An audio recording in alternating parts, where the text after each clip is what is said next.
Thérèse Lecroix, bonjour, je vous laisse vous présenter. Bonjour, donc je suis Thérèse Lecroix et je suis présidente de la délégation du Secours catholique des Charentes. Jusqu'au 1er janvier 2018, il y avait une délégation en Charente-Maritime, une en Charente. Depuis le 1er janvier 2018, il y a la délégation des Charentes dont le siège est à Saintes.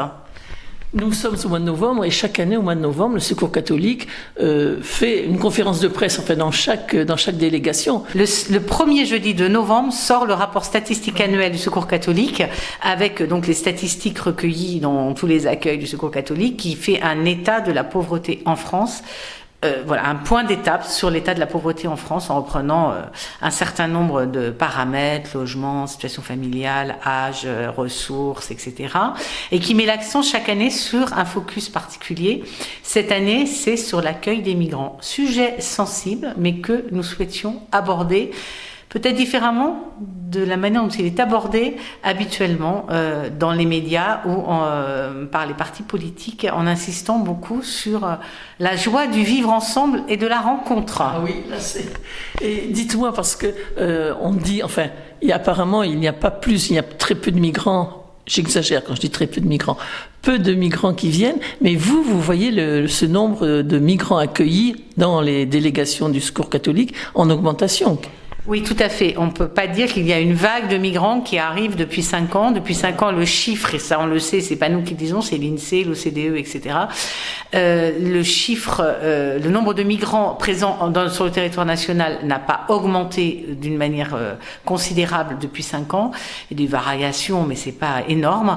Par contre, le nombre de migrants accueillis au Secours catholique, c'est-à-dire en grande précarité, lui, a fortement augmenté, puisque pour l'ensemble de la France, nous sommes passés de 10% de personnes migrantes accueillies au Secours catholique en 2000 à 48% en 2018. Oui, voilà.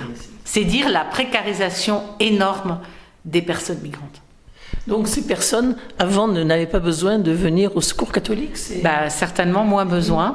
Ce qu'on constate, c'est que les personnes migrantes, quand elles sont en France depuis plus de 10 ans, leur niveau de ressources, de précarité rejoint celle des Français. C'est-à-dire qu'elles ont le droit en général au RSA, elles ont le droit, voilà.